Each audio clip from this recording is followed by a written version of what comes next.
The morning water was warm against Krelvan's skin as he floated in the bathing pool. He watched the light from Veltara's sun dance across the ceiling of his home, creating patterns that shifted and moved like living things.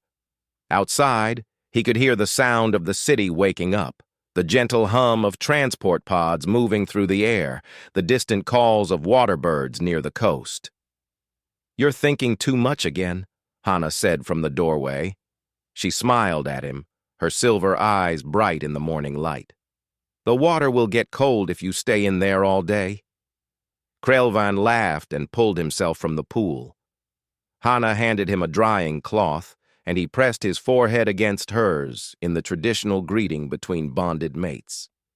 They had been together for 15 cycles now, and he still felt grateful every morning when he woke beside her.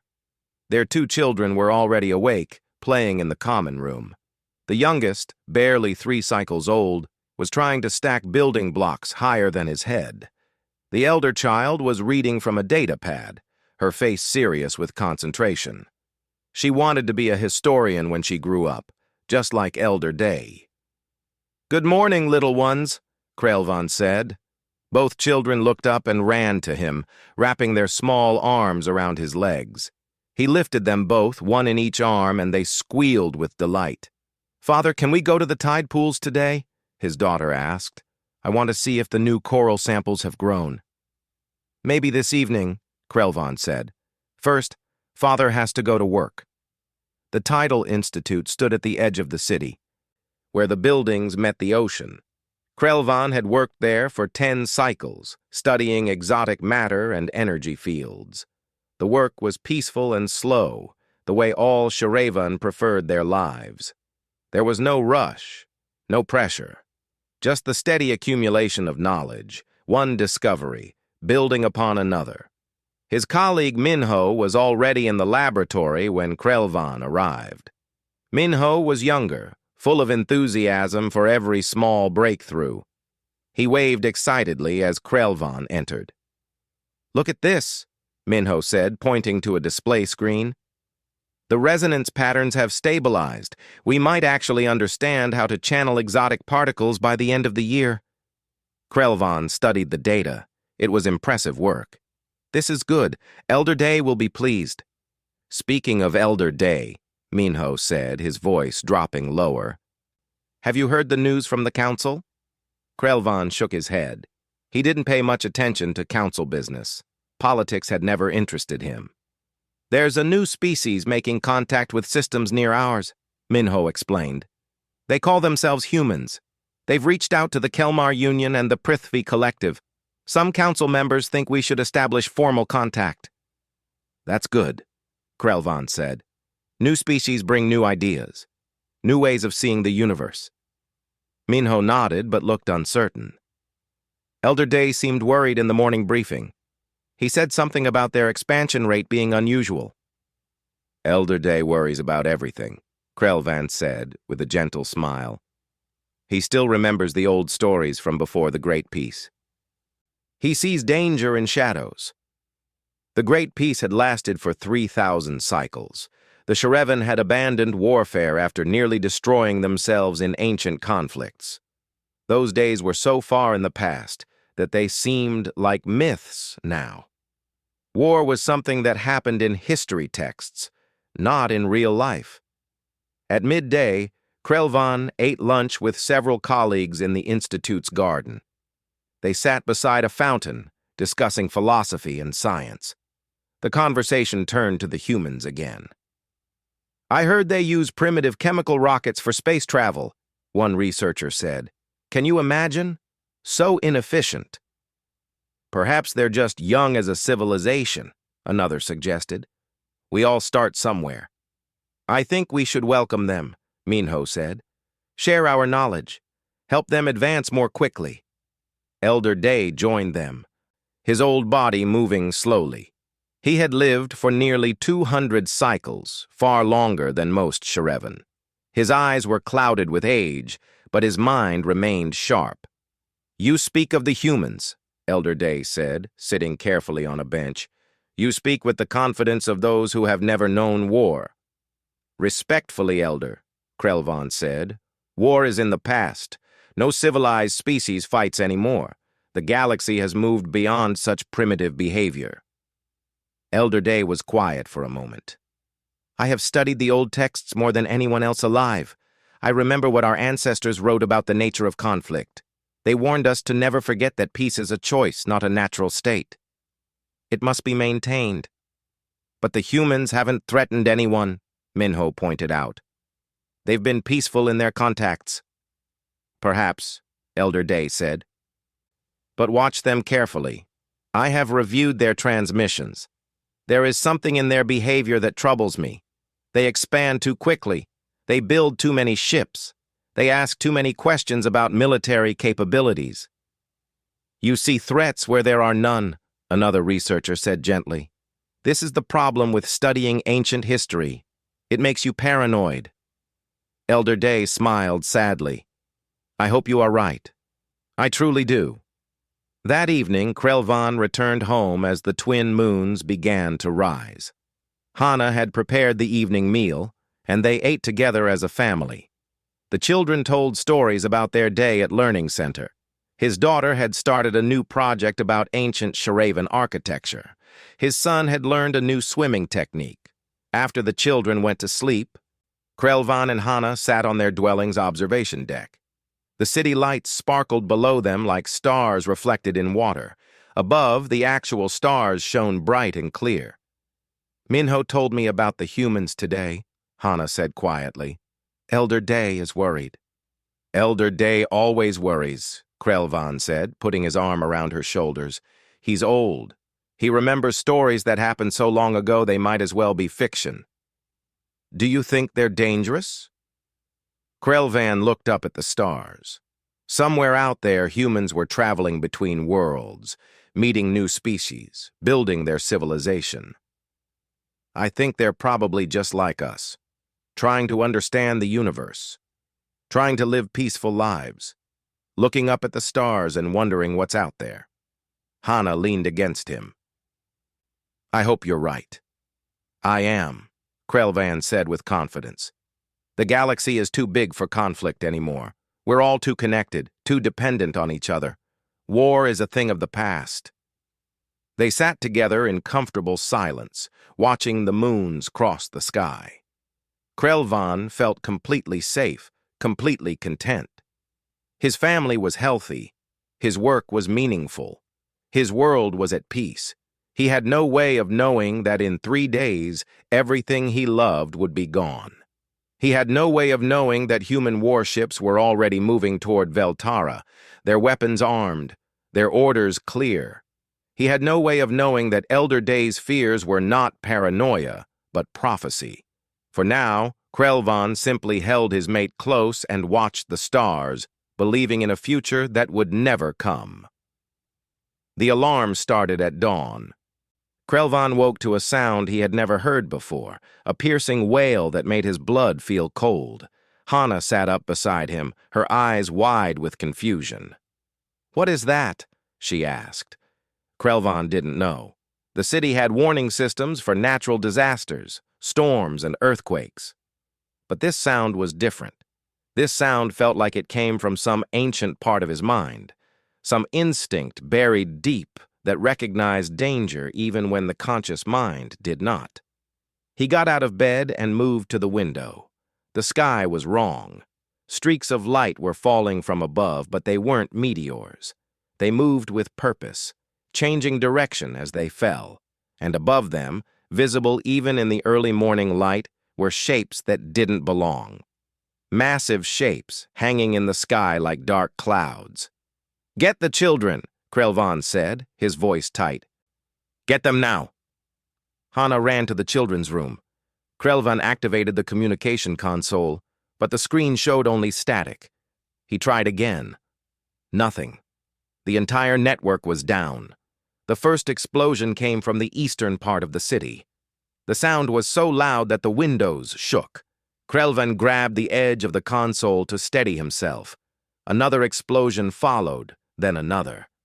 The sky filled with fire. Hana returned with both children. They were crying, frightened by the noise. Krelvan held them close, trying to think. Where could they go? What was happening?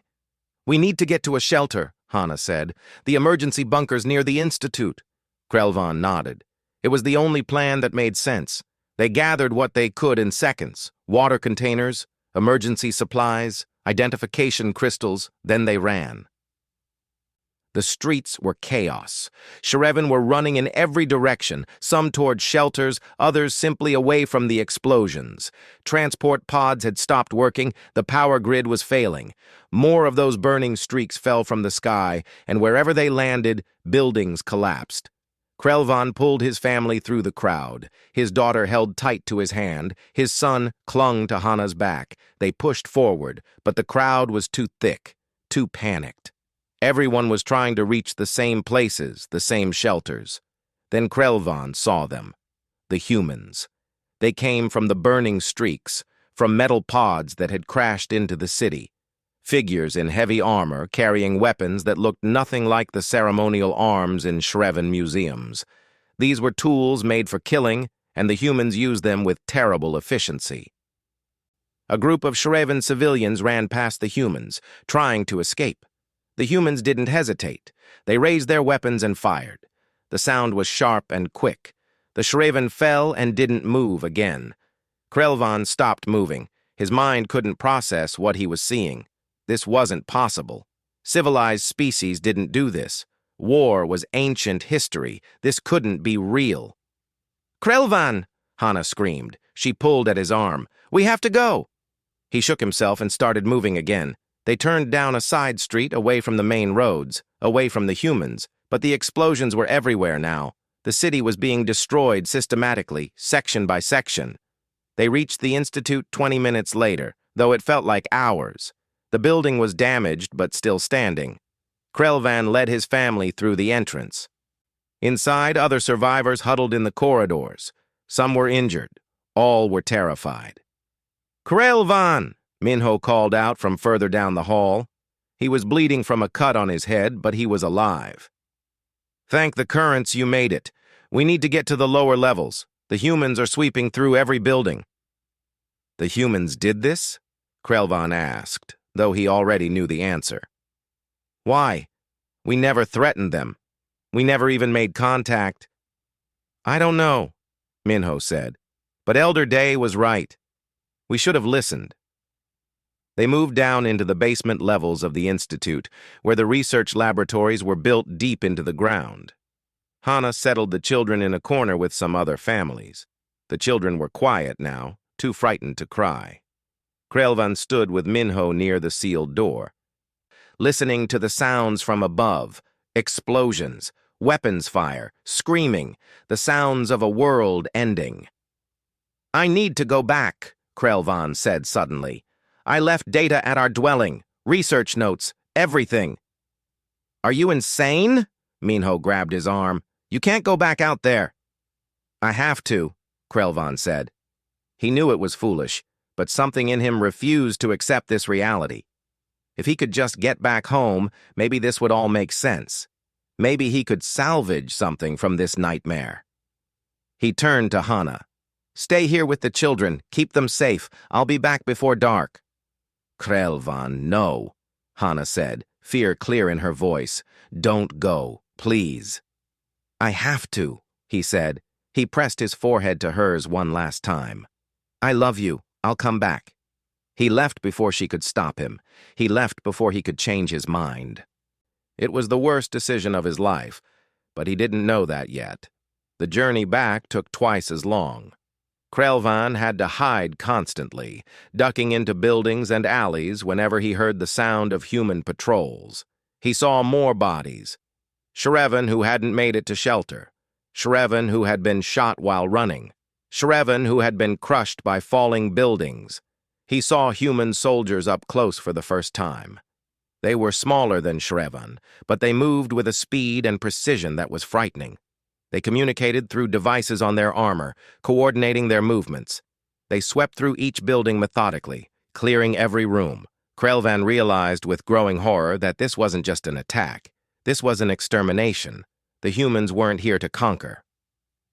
They were here to erase the Shreven completely. When he finally reached his dwelling, his heart stopped. The entire residential section had been hit by orbital bombardment. The buildings were collapsed, crushed by impacts from space. The structure where his family lived was now just rubble and twisted metal. "No," Krelvan whispered. He started running. "No, no, no!" He reached what had been his home. Nothing remained standing. Everything was destroyed. He started digging through the debris with his bare hands, pulling away chunks of wall and broken furniture. He called out, even though he knew no one was there. "Hana! Children! Can you hear me?" Only silence answered. He dug faster, his hands bleeding now, his breath coming in gasps. He had to find something, anything. His fingers touched something smooth. He pulled it free from the rubble. It was Hana's identification crystal, the one she wore always, the one that carried her family history, her memories, her essence. It was cracked. The light inside was gone. Krelvan clutched the crystal to his chest and made a sound he had never made before, a sound of pure anguish, torn from somewhere deep inside him. He fell to his knees in the rubble of his home and wept. He had left them. He had left Hana and the children at the Institute thinking he could come back to his dwelling for research notes, for data, for meaningless things. And while he was gone, this section of the city had been destroyed. They were still at the Institute. They had to be. This wasn't his home anymore. This was just rubble. They were safe. They had to be safe. He stood up, his legs shaking. He had to get back. He had to find them. But then he heard the sound of boots on rubble behind him. He turned slowly. 3 human soldiers stood there, their weapons pointed at him. They spoke in their language, harsh sounds he didn't understand. One of them gestured with his weapon, clearly ordering Krelvan to move. Krelvan looked at them. These creatures had destroyed his world. They had killed his people. And now they stood before him, alive and armored, while everything he loved was gone. He should have felt rage. He should have felt hatred. But all he felt was empty. One of the soldiers stepped forward, impatient. Krelvan turned and ran. He heard shouts behind him, then the crack of weapons fire. Something hot burned across his shoulder, but he kept running. He ran down into the underground water channels, into the dark tunnels beneath the city. He ran until he couldn't hear them anymore. He ran until his legs gave out. Then he collapsed against the tunnel wall, alone in the darkness, clutching Hana's broken crystal. Above him, the city continued to burn. And Krelvan's world, the world of peace and safety and family, died forever. 3 weeks had passed since the attack. Krelvan wasn't sure how he knew that, since time in the underground tunnels felt meaningless. But others in the group kept track, marking each day on the tunnel walls with pieces of broken rock. 21 marks, 21 days since the world ended.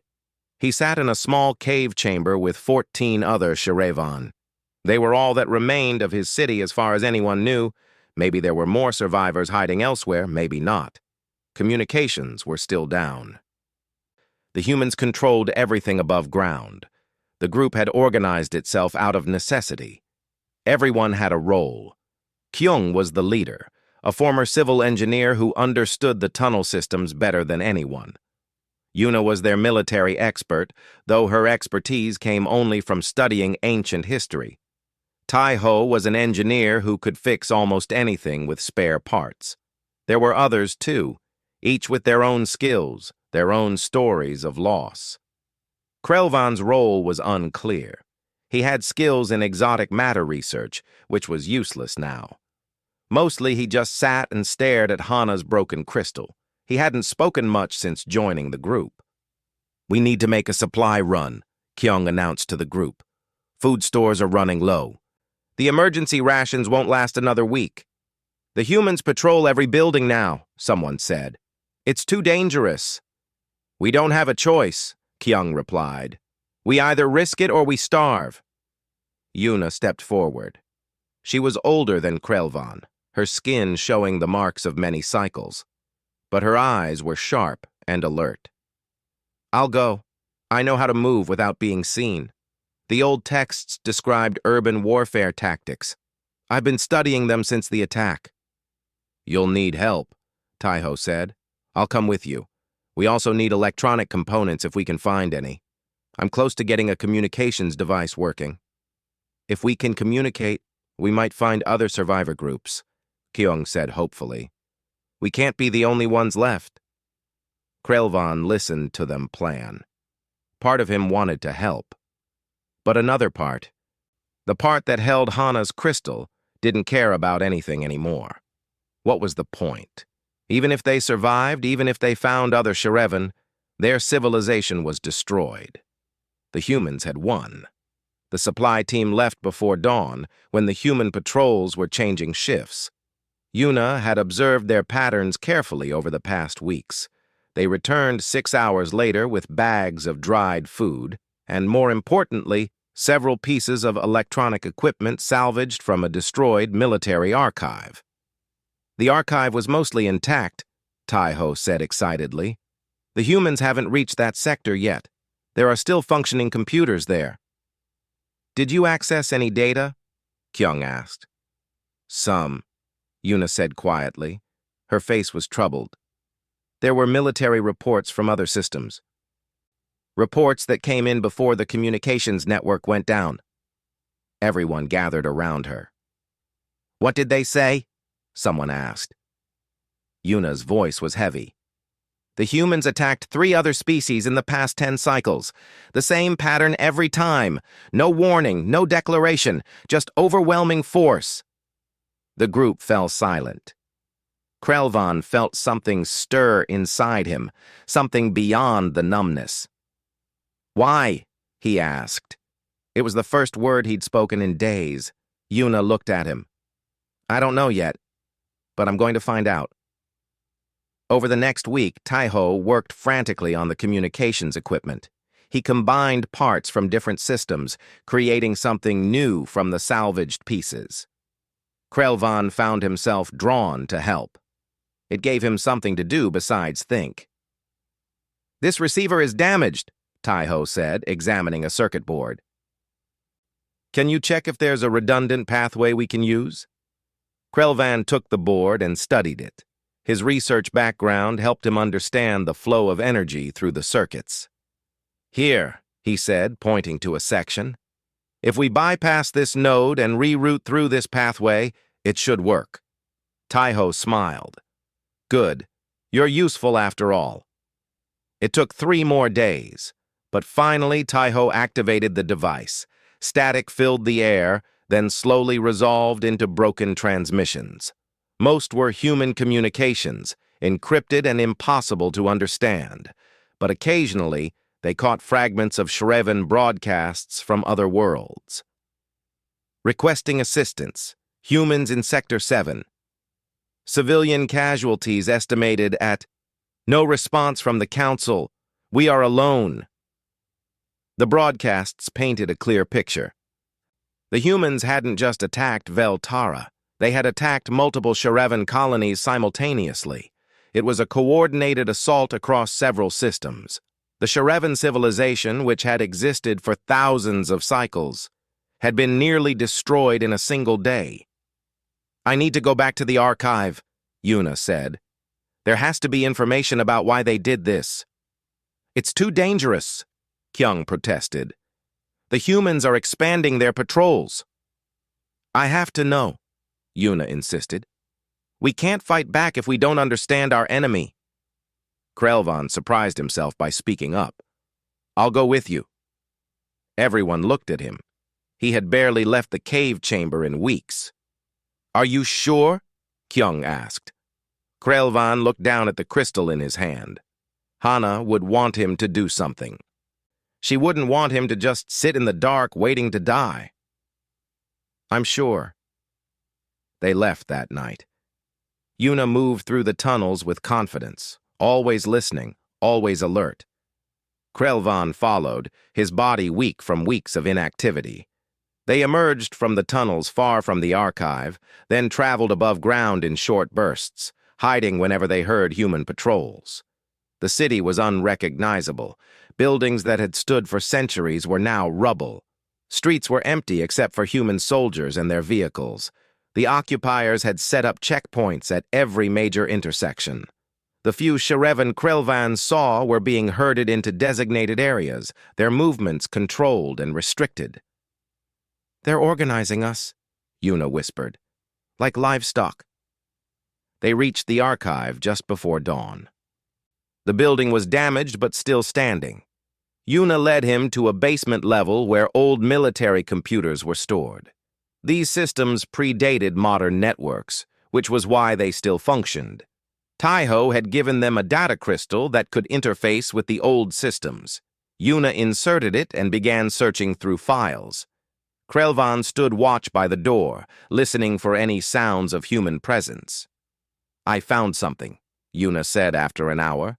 "Historical data about humanity. Reports from other species who encountered them."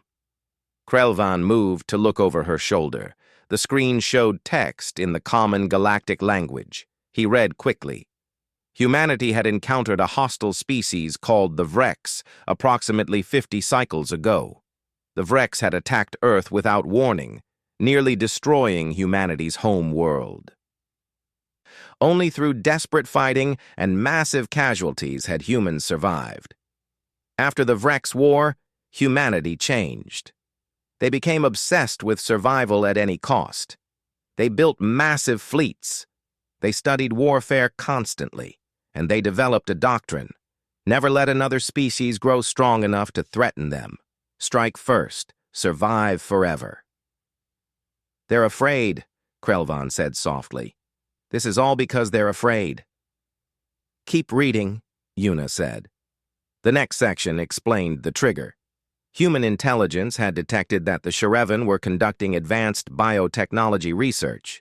Research into genetic modification, disease treatment, cellular manipulation. The humans interpreted this as biological warfare capability. They decided the Shreven were a potential threat that needed to be eliminated before that potential became reality. "We were destroyed because of what we might do?" Krelvan felt rage building inside him. "Not for anything we did, but for what we might do." "They were traumatized by the Vrex," Yuna said. "So they became the thing they feared. They became the species that attacks without warning." Krelvan stood up and paced the small room. His hands were shaking. "My mate is dead because they were afraid. My children are dead because we had the capability to create medicine.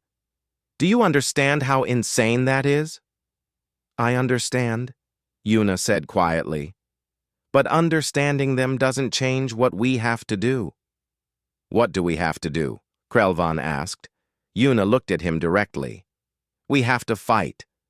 We have to show them that they were wrong about us, or we have to prove them right. Either way, we can't just hide in tunnels until we die." Krelvan thought about that.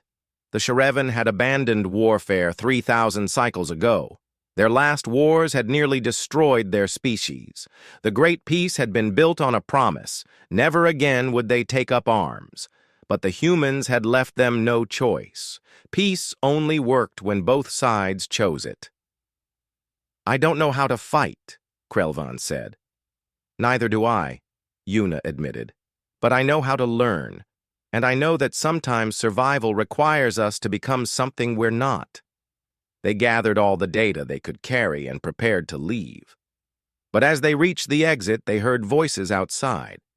Human voices. A patrol was approaching. Yuna grabbed Krelvan's arm and pulled him back into the shadows. They watched through a crack in the door as 6 human soldiers entered the building. The soldiers moved with practiced efficiency, checking each room systematically. Krelvan's heart pounded. If they were found, they would die here.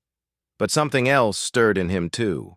He looked at these humans, these creatures who had destroyed everything he loved because they might someday be threatened. And for the first time since Hana died, Krelvan felt something other than grief. He felt hatred, pure and simple and focused. These humans had taken his family, they had taken his world, they had taken his future.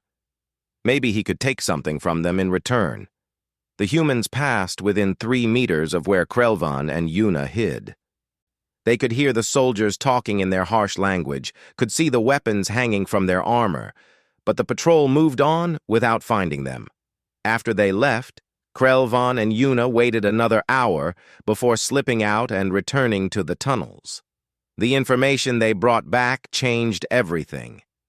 Kyung gathered the entire group to hear what they had learned. When Yuna finished explaining about the Vrex War and humanity's doctrine of preemptive strikes, the cave fell silent. "So we were destroyed for nothing," someone said bitterly. "We never threatened them. We never even spoke to them. They saw our research and decided we might become dangerous someday," Yuna said. "So they eliminated the possibility." "What do we do now?" another survivor asked. "We're 14 people hiding in tunnels. They have armies, warships, technology we can't match." "We fight anyway," Krelvan said. Everyone looked at him in surprise. He had been silent for so long that his voice seemed strange. "We may not win. We probably won't win. But we make them pay for what they did." "How?" Taiho asked. "We don't have weapons. We don't have training. We're scientists and teachers and engineers." "Then we learn," Krelvan said. "Yuna studied ancient warfare. We have the archives. We have knowledge. And we have something the humans don't expect." "What's that?" Kyung asked. "Desperation," Krelvan answered. "They took everything from us. We have nothing left to lose." Over the next month, the group transformed. Yuna became their military instructor, teaching them everything she had learned from ancient texts. The Sharavan had once been warriors, thousands of cycles ago. That knowledge still existed in archives and histories. They just had to remember it. Taiho worked on creating weapons from salvaged materials. The Sharavan had powerful industrial tools, mining equipment designed to cut through rock and metal. In the right hands, those tools became weapons. Krelvan coordinated intelligence gathering.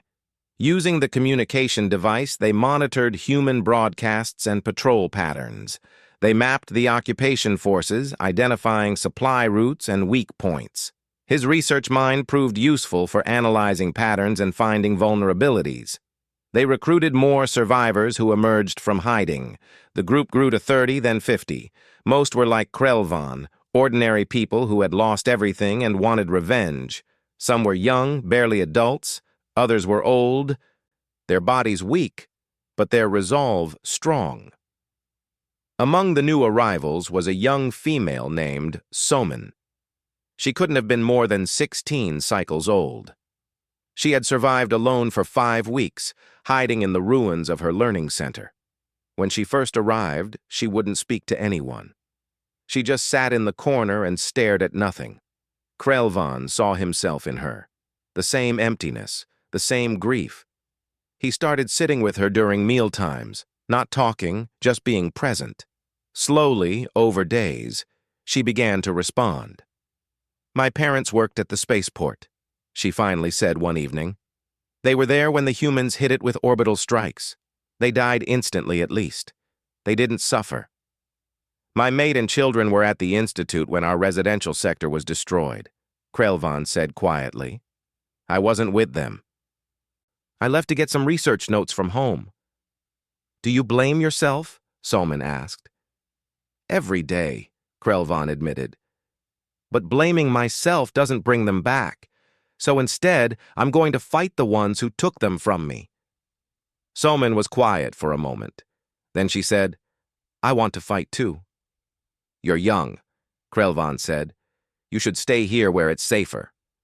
"Nowhere is safe," Soman said. "Not anymore. And I'm not helpless. I was training to be an engineer before all this. I can help." Krelvan looked at her and saw determination in her eyes. She reminded him of his daughter, who had wanted to be a historian. His daughter would have been brave like this too. All right, he said, but you stay close to me during operations. Understand? She nodded. From that day forward, she followed him everywhere, learning everything he did. She became something between a student and a daughter to him. It didn't replace what he had lost, but it gave him a reason to survive beyond revenge. Their first operation came 6 weeks after the attack. A human supply convoy traveled the same route every 3 days, bringing food and equipment to the occupation forces. Krelvan's analysis had identified a point where the convoy passed through a narrow canyon, a perfect place for an ambush. 12 of them went, including Krelvan, Yuna, and Taiho. They hid on the canyon walls with modified mining charges. The plan was simple. Wait for the convoy, trigger the explosives, then retreat through prepared escape routes. Krelvan's hands shook as he waited. He had never hurt anyone in his life. The Shreven were peaceful. But when he thought of Hana's broken crystal, his hands steadied. The convoy appeared on schedule. 3 vehicles with armed escorts. Yuna gave the signal. Taiho triggered the charges. The explosion was massive. Rock and debris rained down on the convoy. 2 vehicles were destroyed immediately. The third tried to reverse but got stuck in the rubble. Human soldiers poured out, taking defensive positions and returning fire even though they couldn't see their attackers. "Now!" Yuna shouted. The Shreven resistance fighters opened fire with their makeshift weapons. Modified industrial lasers cut through human armor. The battle lasted less than 5 minutes. When it was over, all the humans were dead. Krelvan stared at the bodies. He had helped kill them. He had planned this attack. These humans were dead because of decisions he had made. He thought he would feel guilty. Instead, he felt nothing. Just emptiness and a grim satisfaction that they had struck back. "Grab what we can and go," Yuna ordered. "More patrols will come soon." They salvaged weapons, food, and equipment before disappearing back into the tunnels. That night, the group celebrated their first victory. But Krelvan couldn't join in. He sat alone with Soman, both of them quiet. "Does it get easier?" Soman asked. "The killing? I don't know," Krelvan said honestly. "Maybe it shouldn't." The humans responded to the attack with brutal efficiency. They executed 20 Shreven civilians in the city center, claiming they were collaborating with resistance fighters. They increased patrols and checkpoints. They began systematically destroying any building that could hide survivors. The resistance struck back harder. They sabotaged power stations. They ambushed patrols. They destroyed supply depots. Each attack was carefully planned, using Krelvan's analysis to maximize damage while minimizing risk. But each attack also brought reprisals. More civilians died.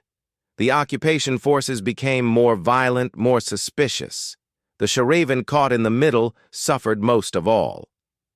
"We're making it worse for them," one resistance member said during a planning meeting. "Every time we attack, the humans kill more civilians."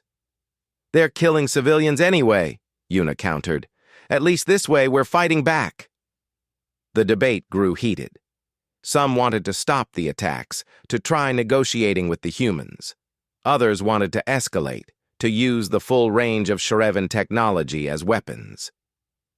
Krelvan listened to both sides, torn. Finally, Kyong asked him directly, "What do you think, Krelvan?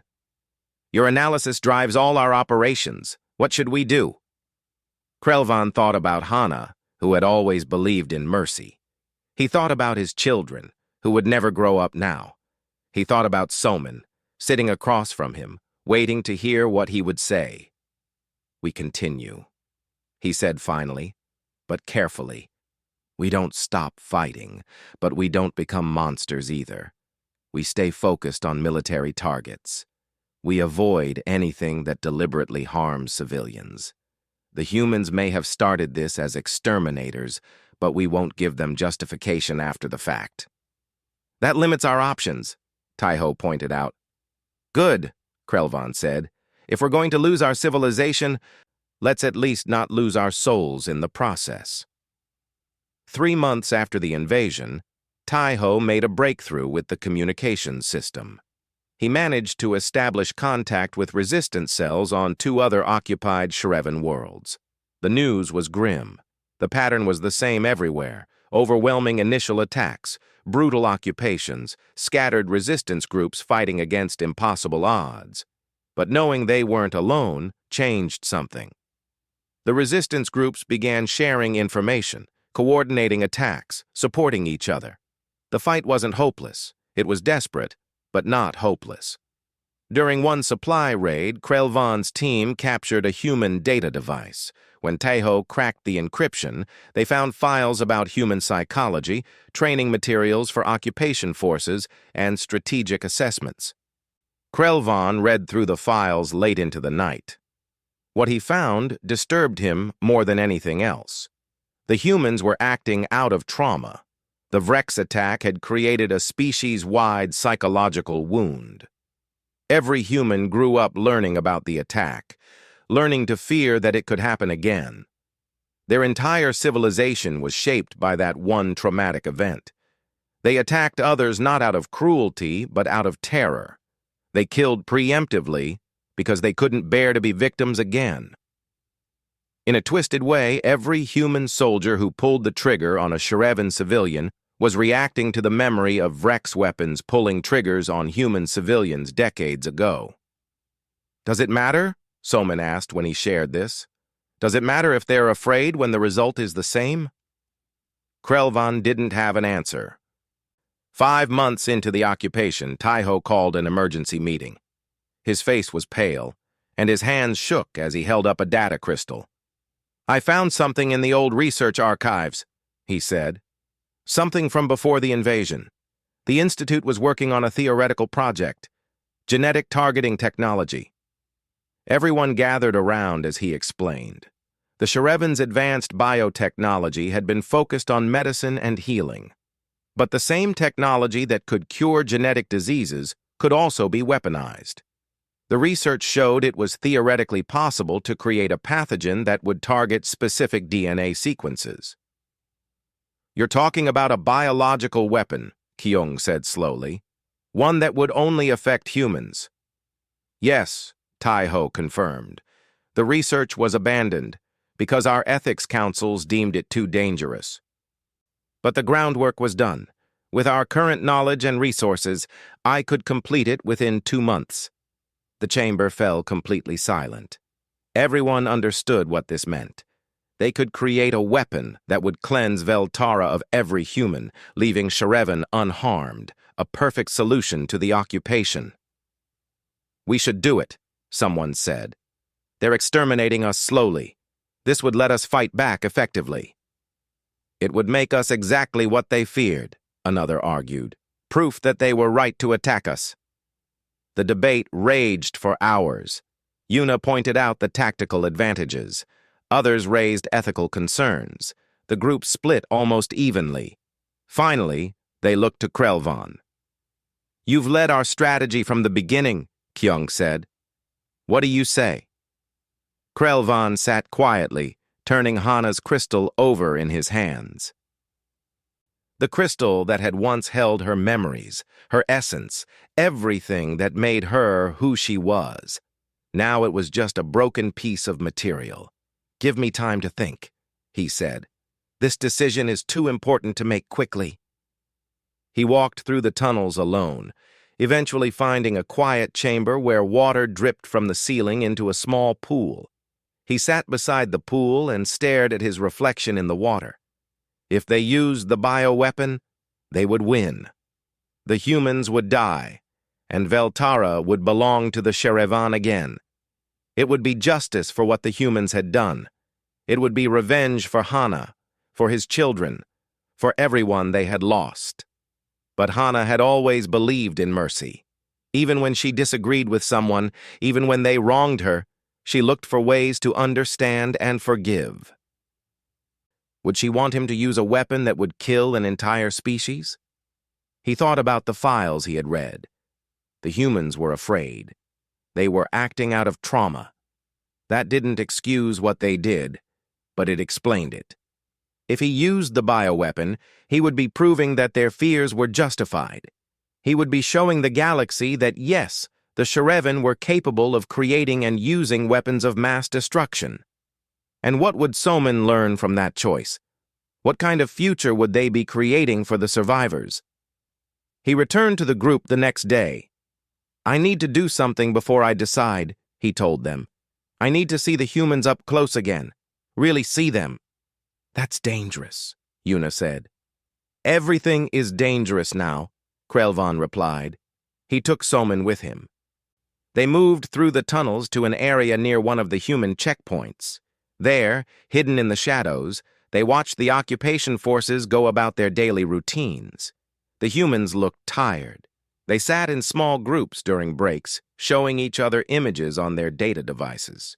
Pictures of families back on Earth, home worlds they hadn't seen in months. They laughed sometimes, telling stories. They looked worried sometimes, scanning the ruins nervously. One soldier, who looked barely older than Soman, sat alone polishing his weapon. His hands moved automatically, but his eyes were distant. Haunted. Krelvan recognized that expression. It was the same one he saw in the mirror. "They're people," Soman whispered. "I knew that logically, but seeing them like this, they're just people who are afraid." "Does that change anything?" Krelvan asked. "I don't know," Somin admitted. "They still killed my parents. They're still occupying our world, but yes, it changes something. I can't explain what, but it does." A supply transport arrived at the checkpoint. The soldiers unloaded boxes of rations and equipment. As they worked, one of them made a joke and the others laughed. Normal people doing normal work, except that work was maintaining an occupation built on genocide. Then Krelvan heard something that made his blood freeze. Two soldiers stood near their hiding spot, close enough that their voices carried clearly. One was speaking in the human language, but Krelvan had learned enough words over the months to understand parts of it. "I hate this posting," one soldier said. "These aren't warriors. We're not fighting an army. We're just clearing out civilians." "Better them than us," the other responded. "Remember Earth. Remember the Vrex. This is what survival costs." "I know the doctrine," the first soldier said.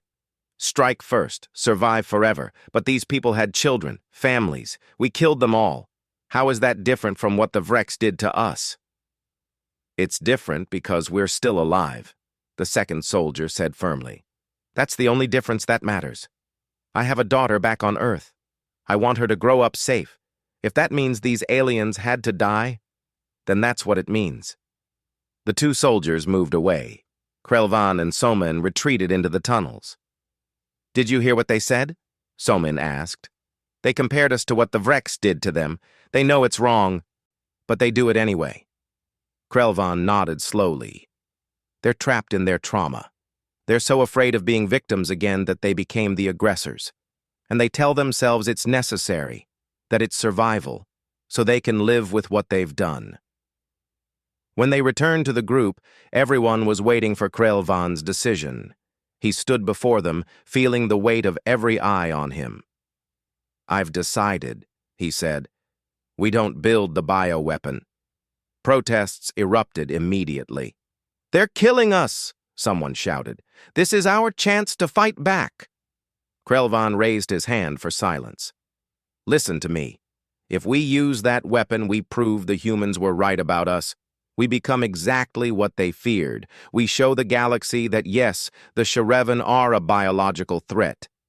Every other species will look at what we did and think, maybe humanity was justified after all." "So we just accept defeat?" Taiho asked, hurt in his voice. "No," Krelvan said. "We do something the humans won't expect. We tell the truth. We broadcast what happened here to every species in the galaxy. We show them what humanity's fear-based doctrine really means. We make the humans answer for their actions." "How does that help us?" someone demanded. "Maybe it doesn't help us," Krelvan admitted, "but it helps the next species, and the one after that. Humanity is strong because they're united by fear. We break that by making them stand alone. We turn their fear against them by making them the isolated ones, the ones other species are afraid of. Yuna studied him carefully. This is revenge of a different kind. Not violence, but exposure. You want to make them pay by showing everyone what they really are. Yes, Krelvan said. And more than that, I want to prove we're not what they said we were. We had the capability to create a bioweapon. We could have used it, but we chose not to. That choice matters. The group debated for 3 more days. In the end, they voted. It was close, but Krelvan's position won. They would not build the weapon. Instead, they would find a way to broadcast their story to the galaxy. Over the next 2 months, they worked on a different kind of project. Tejo modified their communication system to access long-range transmission networks. Yuna helped compile evidence, video recordings of the attack, survivor testimonies, analysis of human strategy. Krelvan wrote the message that would accompany it all. The message didn't ask for rescue. The Shreven were already nearly extinct, but it asked other species to see what humanity had become. To understand that humanity's doctrine of preemptive strikes made them a threat to everyone. To choose whether they would stand against that or become the next victims. 3 days before they planned to send the broadcast, disaster struck. A human patrol captured Somin during a supply run. The Resistance got word quickly. The humans were interrogating her, trying to find the location of the Resistance base. Krelvan didn't hesitate. We go get her, now. It's a trap, Yuna warned. They probably let us find out on purpose. They want us to come. I don't care, Krelvan said. I'm not leaving her. He took 8 fighters, including Yuna, on the rescue mission. They hit the human detention facility just after dark, using every tactic they had learned over the months. Modified mining charges blew holes in the walls. Precision strikes took out guard posts. They fought their way to the detention cells, and Krelvan personally tore open Somin's cell door. She was beaten, but alive. Krelvan, she gasped. They know about the broadcast. They're jamming all long-range transmissions. Of course they were. The humans weren't stupid. They had probably intercepted pieces of the Resistance's communications and figured out the plan. They fought their way out, but Krelvan took a plasma burn to his side. The pain was incredible, but he kept moving. They made it back to the tunnels, but human forces were pursuing now. They knew the general area. We have to evacuate, Kyung said. They'll find this base within days. Then we send the broadcast now, Krelvan said through gritted teeth. We don't have time to wait. The jamming, Tejo started. Work around it, Krelvan interrupted. You're brilliant. Find a way. Tejo worked for 18 hours straight while the Resistance packed and prepared to move. Finally, he found a solution. They couldn't use long-range communications directly, but they could piggyback on the humans' own satellite network, using it to relay the message before the humans could shut it down. It would only work once. They would have one chance. The entire Resistance gathered as Tejo prepared to send the broadcast. Krelvan sat against the wall, his wound bandaged, but still bleeding. Somin held his hand. Are you sure about this? She asked quietly. Krelvan looked at her. She had survived so much, lost so much, just like him. Your parents, he said. What would they want? Revenge or justice? Justice, Somin said without hesitation. Then we choose justice, Krelvan said. He looked down at Hana's crystal. And we choose to be better than our fear. Tejo activated the transmission. The data flooded out through the humans' own networks, racing toward relay stations that would send it across the galaxy. Video of the attack on Veltara. Testimony from survivors. Analysis of humanity's pattern of preemptive strikes. And Krelvan's message, explaining what the Shreven had chosen not to do with their biotechnology. They proved they had the capability for biological warfare by showing the research. and they proved they weren't a threat by explaining why they chose not to complete it. Within minutes, alarms sounded throughout the human military network. They tried to shut down the transmission, but by then it was too late. The message was bouncing across relays, spreading to every communication hub in the sector. Within hours, it would reach dozens of species. Within days, hundreds. 5 years passed. Krelvan stood on a cliff overlooking the ocean. The water was polluted now, the ecosystem damaged by years of war and occupation. But it was still beautiful in its own way. Life persisted even in ruin. The humans still occupied Veltara. The Sherevan civilization had been reduced to scattered survivors on a dozen worlds. But the broadcast had changed something fundamental in the galaxy. Other species had seen what humanity did. Some dismissed it, some justified it, but many were disturbed. A coalition had formed, demanding humanity answer for their actions. Economic sanctions, diplomatic isolation, pressure from multiple directions. It hadn't saved the Sherevan, but it might save the next species. And maybe that was enough. Somin stood beside him, grown now, no longer the frightened teenager he had first met. She had become a leader in the resistance, carrying forward the fight in ways Krelvan no longer could. His wound had never fully healed, and he moved slowly now. Elder Yuna wants to try a raid on the northern supply depot, Somin said. I told her we need better intelligence first. Krelvan smiled. Yuna had earned the title of elder through her leadership and wisdom. The old words meant something new now. You're learning. I had a good teacher, Somin said. Krelvan pulled out Hana's crystal. The light inside was still gone. But he had carried it every day for 5 years. I lost everything, he said quietly. My mate, my children, my world, my people. The humans took it all. He paused, then continued. But they couldn't take this. They couldn't take my choice of who to be in response to what they did. They made me into a fighter. But I chose not to become a monster. That choice is mine, not theirs. Somin put her hand on his shoulder. Below them, in the tunnels and caves, a new generation of Sherevan were learning to survive, learning to resist, learning that peace was beautiful, but that protecting peace sometimes required strength. The humans had been terrifyingly right about one thing. The Sherevan could be dangerous if they chose to be. They had the knowledge, the capability, the motivation, but danger and monstrosity were different things. Capability and choice were different things. Krelvan looked at the damaged world before him and knew he would probably die here, fighting an occupation he would never see end. But future generations would remember that when the Sherevan had the chance to become what their enemies feared, they chose to remain who they were. And somehow, in that choice, in that refusal to let hatred consume them completely, they kept alive the memory of everything worth fighting for. The human soldier's words echoed in his memory. Better them than us. But Krelvan had learned a different truth. Better to lose everything than to lose yourself. Better to die as who you are than to survive as who you're not. He held the crystal up to the light and whispered, I kept my promise, Hana. I came back. It just took longer than I thought. And in the reflection of the crystal, for just a moment, he could almost see her smile.